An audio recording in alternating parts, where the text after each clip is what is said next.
The fifth thesis is that no one needs God to be moral. I only have one quote. It's from 226. It's short. We do not need God in order to be good or evil. If you think about why you might need God in order to be moral, I can only think of two reasons how that might come about. You might say you need a book to tell you what's moral. Well, as for that, I sincerely hope that nobody in this room bases their morals on the Christian Bible or the Quran. Because if they do, then their morals are likely to be hideous. Needless to say, you can find some decent verses. You can find some decent verses in both the Bible and the Quran, and if you pick and choose those verses, then you can say with hindsight, this verse fits in with my view of what's moral, that verse doesn't, so I'm going to ignore that verse and choose this verse. But you didn't need the Bible in order to do that picking and choosing. You did the picking and choosing on the basis of something else, something which we all have in common, whether we are religious or not. We're all, to a greater or lesser extent, moral, some of us more so than others. Whether we're moral or not has nothing to do with whether we read the Bible. Some people are kind, some people are sympathetic, some people care about suffering, other people don't. It has nothing to do with the Bible. The other reason why you might need religion in order to be moral is that you are either afraid of God, you're afraid if you're not moral you'll get punished, or you're trying to suck up to God and be good so that you'll get a reward. Neither of those two is a very noble reason to be good, to say the least. Now, you might say that that forces me into a challenge. How do I know what's moral? Well, I don't on the whole, but the point I want to make is that there does seem to be a kind of universal human acceptance that certain things are right and other things are not. If you look cross-culturally, look at anthropological findings on different cultures, you'll find there's a kind of agreement that certain things are wrong and other things are right. There's disagreement in detail. The golden rule, do as you would be done by. Do unto others what you would expect them to do to you. This is a very, very widespread principle, and it almost amounts to common sense in a way. You certainly don't need a holy book in order to tell you to do that. Now, as an evolutionist, I think that it comes partly from our evolutionary past. I think that there was a time in our history when we lived in small kin groups, and we lived in small groups where good deeds could be expected to be reciprocated, and under those conditions we developed a kind of lust to be good, which was parallel to the lust for sex, which has obvious Darwinian advantages. Now, we no longer live in small villages, in small clans, and so the Darwinian pressure to be good is no longer so strong, nor is the Darwinian pressure for lust as strong as it once was, because nowadays we often use contraceptives and therefore sexual behavior does not lead to the reproductive consequence, which is, of course, the Darwinian reason for it. But that doesn't matter. The point is that our evolutionary past built into us a lust for sex, and by the same token it built into us a lust to be good, a lust to be friendly, a lust to cooperate, a lust to be sympathetic towards suffering. So I think it partly comes from that, but it also comes from something less easy to define, but which is clearly there, because I call it the shifting moral zeitgeist. It's something that changes from decade to decade. Living as we do in 2007, there will be a broad consensus of what's right and wrong.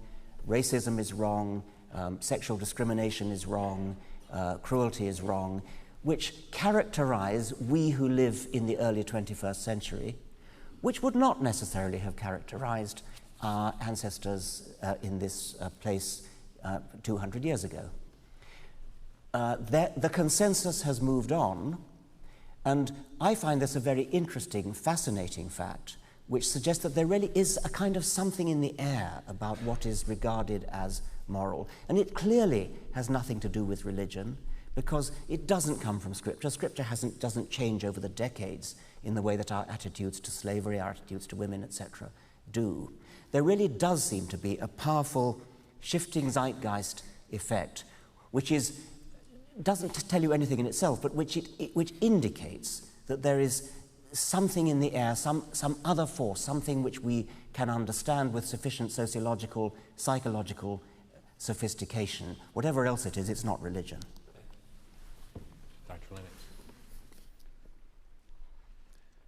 The question is, do we need God to be moral? If we formulate it as, can an atheist be good? Of course. Because, as I see it, the very fact that human beings all around the world show a common core of morality is evidence for the truth of the biblical claim that we are moral beings made in the image of God. So what I would want to say is this: of course we can be good without God in the sense of our personal behavior, but I'm not sure whether we can find foundations for the concept of being good without God.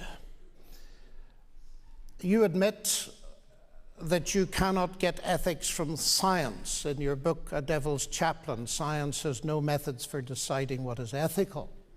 And I find it very interesting, reading one of your other books, River Out of Eden, to find what I understand is your analysis of what the universe is like at bottom. In a universe of blind physical forces and genetic replication, some people are going to get hurt, other people are going to get lucky, and you won't find any rhyme or reason in it, nor any justice. The universe we observe has precisely the properties we should expect if there is at the bottom no design, no purpose, no evil, and no good. Nothing but blind, pitiless indifference. DNA neither knows nor cares. DNA just is, and we dance to its music. Now that seems to me to be saying that good and evil don't exist, so I don't even know where you get the moral criteria to discuss it. If a rock falls off a mountain onto your head and kills you, it makes no sense calling the rock evil. It just exists. If Pol Pot chooses to eliminate 1 million intellectuals, or the 9/11 terrorists choose to fly hundreds of people to their deaths into the Twin Towers, how can you call them evil if they were simply dancing to their DNA? Now that strikes me as a hideous world you're delivering us into that has no morality at all. And so therefore, just pushing this a little bit further, if good and evil don't exist, there is no evil and no good, nothing but blind, pitiless indifference, how can it possibly make sense to talk of the evils of religion or of the good of atheism? Now, I know that you suggest elsewhere that we have to rebel against our genes, but that creates, to my mind, an immense problem with what you say, because if we are nothing but our genes and dancing to the tune of our DNA, what part of us can rebel against them? So I want to suggest this, that far from atheism delivering an adequate explanation for morality, it dissolves it. And it's a problem that's been around for centuries. How can something mindless and impersonal like the universe impose a sense of morality upon us? And David Hume, a philosopher whom you quote, pointed this out very clearly. He said, you just cannot get an ought from an is. You cannot derive morality and ethics from matter and energy. You cannot go from facts to values. And what concerns me greatly is that, although you don't say it in your book, is that this kind of philosophy that has no base for morals in a transcendent God has got to find morality either in raw nature or a combination of nature and society, and often leads to a kind of utilitarianism. And we are in serious ethical confusion, I think, in our contemporary world, in the legal sphere, in the ethical, in the medical sphere, and in the business sphere because the foundations are crumbling.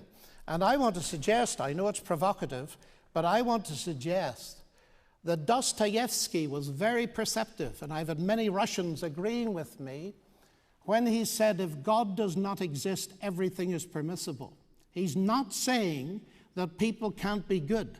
He's saying that the foundations of morality are removed. And Nietzsche predicted exactly the same thing. So I find that trying to get morality elsewhere is something that is doomed to destruction. I would love to spend time discussing the Bible. I think your view of the Bible is a bit one-sided. There are things there to be discussed. We're about to turn to it. Okay, fine. The last thesis. Christian claims about the person of Jesus are not true. His alleged miracles violate the laws of nature. I'm going to read two excerpts, Professor Dawkins. The first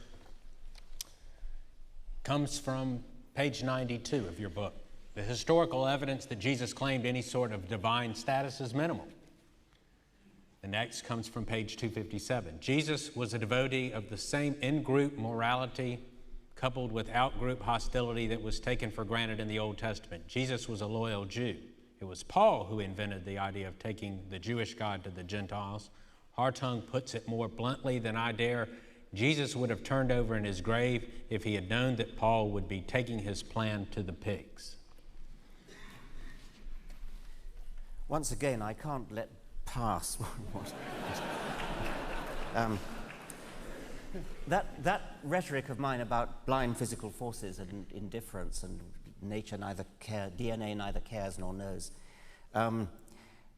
Maybe you're right that portrays a hideous world. Well, maybe the world is a hideous world. It doesn't make it not true. No. That's the fundamental point that I would wish to leave with you, that you can talk till you're blue in the face about how it would be nice if such and such were true. It would be nice if the world were friendly to us. It would be nice if the world was not such a hideous one. But I see it as, first, it tells you nothing about whether it's true or not. We have to decide whether it's true or not separately. It gives us, if it is a hideous world, it gives us something to rise above. And we clearly do rise above it. You raised the question, how do we rebel? And you seem to think there was some kind of contradiction. There is no contradiction with rising above Darwinian dictates. We do it every time we use a contraceptive. It's easy. Every time you use a contraceptive, you are defying the Darwinian imperative to reproduce. You're enjoying sex, using the Darwinian, the pleasure that was built into you, into your brains by Darwinism, because normally sex leads to reproduction. You're cutting off that link, and you're using sex for pure enjoyment without reproduction. That's defying, that's rebelling against the selfish genes. And we can do a grand job of rebelling against the hideous, blind physical forces that put us here. We understand what put us here. We understand that we are here as a result of a truly hideous process, never mind about the effects on humanity. Natural selection, the process which guides evolution, the process whereby... I'm going to have to cut you off. Sorry? I'm going to have to cut you off. Okay.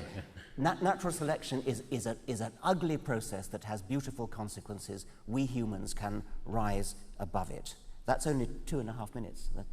Okay. Well, our time has been used a lot by the free exchange. I appreciate it. I appreciate it. If you would like to take 30 seconds to wrap up, please. Well, what about the final wrap-up that we're going to do?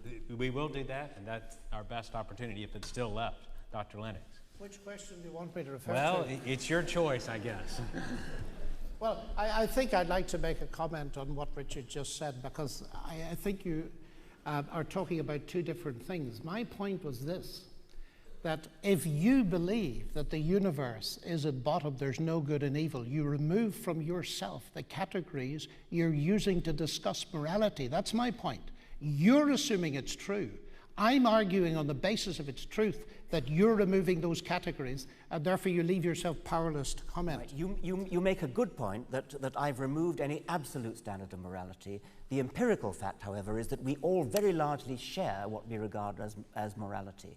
And that's a very interesting goes fact. much further than that. If that's what you meant, you should have written. Well, I kind of there's did. no good or evil is a very strong absolutist statement, I would have thought.